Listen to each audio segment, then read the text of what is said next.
작업자들이 연초 잎과 줄기를 쌓아놓고 잘게 분쇄합니다. 这个就是粉碎的那个烟杆，然后去浸泡再提烟碱。 지난 2016년부터 21년 초까지 제작됐던 중국의 한 불법 줄기 니코틴 제조업체입니다. 그런데 더 이상한 점이 있습니다. 중국 정부는 자신들의 문화라고 생각하는 담배에 대한 규제가 아주 엄격해서 오직 연초잎 니코틴만 사용하게 할 뿐 줄기나 합성 등의 니코틴은 만들 수가 없습니다. 못 만드니까 수출도 불가능합니다. 그런데 대한민국 전자담배 시장의 약 98%를 이 중국산 합성 니코틴이 장악하고 있습니다. 국내 전자담배 판매점에 가보면 중국에서 만든 합성 니코틴 액상이 쉽게 팔리고 있는데요. 대체 이 물건은 어디에서 만들어졌고 어떻게 세관을 통과한 걸까요? 월드과 곽정아입니다.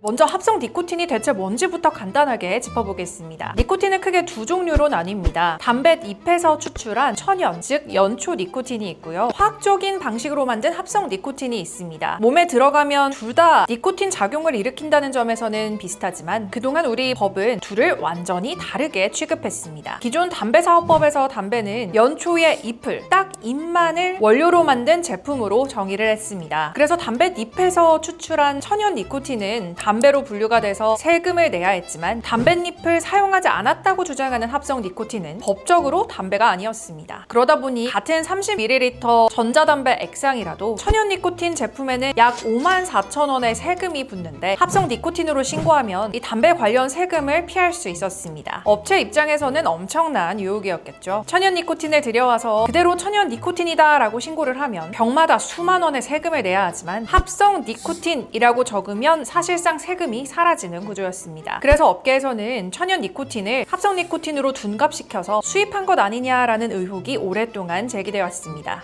그래서 지난 4월 담배사업법 개정안이 시행됐습니다. 담배의 정의는 37년 만에 연초의 잎에서 연초나 니코틴을 원료로 한 제품으로 확대됐습니다. 이제 합성 니코틴도 담배로 보고 관리를 하고 과세를 할 수 있는 법적인 근거가 마련이 된 겁니다. 그런데 여기서 첫 번째 미스테리가 시작됩니다.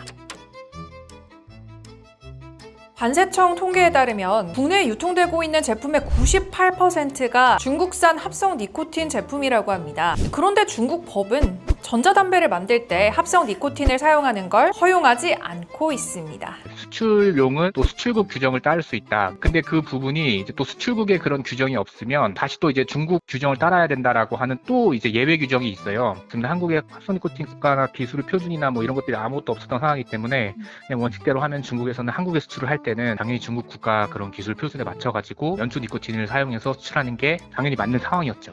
중국에서 여기 나올 때는 천연 니코틴을 만드는 겁니다. 그리고 와가지고 여기다가 합성이라고 그냥 붙이는 거예요.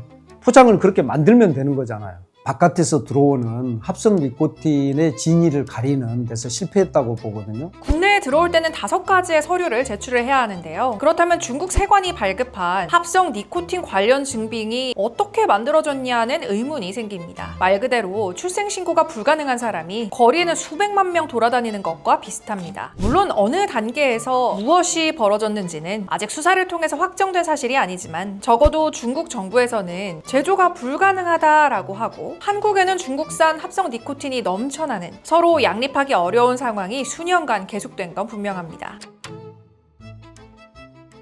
이 과정에서 최대 16조 원에서 20조 원 규모의 세금이 빠져나간 것 아니냐는 의혹도 제기됐습니다. 정진욱 더불어민주당 의원 측 추산에 따르면 2016년 이후 합성 니코틴으로 신고돼 판매된 액상 전자담배는 30ml 제품 기준 약 3억 병입니다. 저희가 최소 추정하는 탄루 세금액이 16조 원입니다. 저희는 국내에 들어오는 거의 대부분의 합성 니코틴이 천연 니코틴인 걸로 보고 있습니다. 그래서 저희들은 이걸 10년만 적용해도 16조 원이다. 만약에 그 기간을 더 길게 하면 어떻게 되겠습니까? 훨씬 더 많겠죠. 실제로 국세청은 얼마 전 전자담배 원재료를 허위 표시해서 64억 원에 달하는 세금을 탈루한 수입업자를 적발했습니다. 합동수색반이 강제로 거주지 문을 뜯고 들어가 보니 여행 가방에서만 현금과 수표 10억 2천만 원이 쏟아졌습니다. 반면 재정경제부는 합성 니코틴이 그동안 관리 사각지대에 있어서 정확한 판매 통계가 없고 또 3억 병 모두를 천연 니코틴을 합성 니코틴으로 위장한 제품이라고 단정하기도 어렵다. 또 중국 내부에는 수출 관련 관련한 특별한 규정도 없다는 입장입니다. 한국과 관련된 어떤 특정 국가를 위한 법체계는 없겠죠, 당연히. 근데 이제 중국의 법체계를 보면 합성 니코틴으로 담배를 만드는 것은 금지하는 게 명확히 있고요. 합성 니코틴을 만드는 게 천연 니코틴에 비해서 약 40배의 비용이 듭니다. 그러면 어떻게 해서 국내에서 천연 니코틴보다 40배 비싼 중국 제품을 수입해서 팔겠습니까? 그래서 필요한 것 바로 정치적 공방이 아니라 전수조사입니다. 어떤 업체가 언제 또 어디에서 어떤 원료를 들여왔고 실제 성분은 무엇이었는지 제품과 통관 서류를 대조해봐야 한다는 주장이 업계에서 나오고 있습니다. 두 번째 미스터리, 전자담배 액상 100년치 사재기 미스터리입니다. 정부와 국회는 오랜 논의 끝에 합성 니코틴도 담배로 규정했습니다. 문제는 법이 너무 늦었다는 겁니다. 과세 논의가 시작된 이후에도 몇 년 동안 법안이 지연됐고 그 사이 시장에서는 법 시행 전에 수입된 제품에는 세금을 소급해서 부과하지 않는다는 사실이 알려졌습니다. 그러자 수입량이 폭발적으로 늘기 시작했습니다. 특히 올해는 4개월 만에 155만 kg 가까운 액상이 수입됐습니다. 2021년 한 해 수입 물량의 3배가 넘는 물량이 불과 넉 달 만에 들어온 겁니다. 업계에서는 지난해부터 올해 4월까지 수입된 물량을 국내에 있는 연간 소비량과 비교하면 100년 이상 사용할 수 있는 규모라고 추정합니다. 우리 세대를 지나서 다다음 세대까지 사용할 수 있는 물량을 미리 쌓아놨다는 겁니다. 사재기 가능성은 이미 국회에서도 지적이 됐습니다. 지금도 이 업자들이 이것을 이제 사재기하고 이렇다는 얘기도 들려오고 그래서 판매 시점을 기준으로 한다든지 세금을 과세를 할 때 이런 것을 좀 더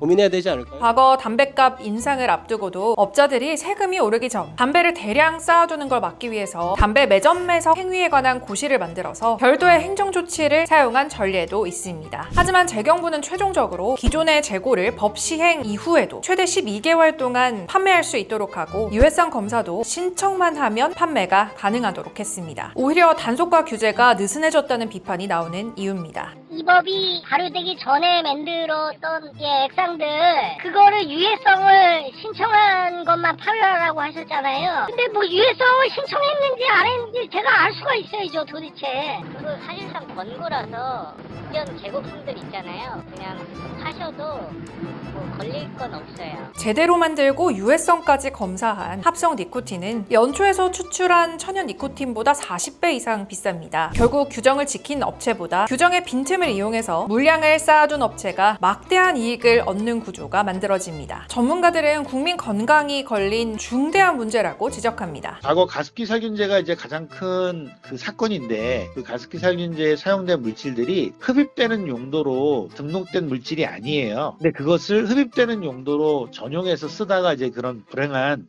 사건들이 이제 벌어진 것이거든요. 유사 니코틴, 합성 니코틴 이런 부분들은 기존의 니코틴과는 좀 성질이 다르고 그러니 인체의 안전성에 대한 정보가 부족하고 상당히 많은 그 안전장치를 해야 되겠다. 사실 순도 높고 성분이 검증된 액상형 전자담배는 영국 등의 보건소에서 나눠주는 금연 보조수단으로 쓰이기도 합니다. 반면 사재기 물량 상당수가 연초에서 추출해서 합성 니코틴으로 위장된 가짜 합성 액상이라면 여기에는 1군 발암 물질이 얼마나 포함되어 있는지 알 수가 없습니다. 소비자는 무엇을 흡입하는지도 모른 채 건강 위험을 떠안게 되는 겁니다. 액상 전자담배를 담배로 관리해야 한다는 주장은 21년도부터 나왔습니다. 하지만 처음에는 합성 니코틴의 유해성이 충분히 검증되지 않았다는 이유로 또 유해성이 입증된 뒤에는 소상공인 피해 조사가 필요하다는 이유로 입법이 지연됐습니다. 그렇게 3, 4년이 흐르는 동안 중국에서는 만들 수 없다는 제품이 한국 시장을 장악하고 100년치 재고까지 쌓이는 일이 벌어진 겁니다. 규제를 미루고 검사를 제대로 하지 않고 이렇게 법에 빈틈을 남겨두면 그 비용은 결국 정직하게 세금을 낸 기업과 무엇을 피우는지도 모르는 소비자 그리고 국민 전체가 부담하게 됩니다. 이 미스터리의 답을 밝히는 일, 이미 들어온 제품의 성분과 수입 서류 그리고 유통 경로를 끝까지 추적하는 정부의 의지가 필요할 때입니다. 월드꽉 다음 시간에 뵙겠습니다.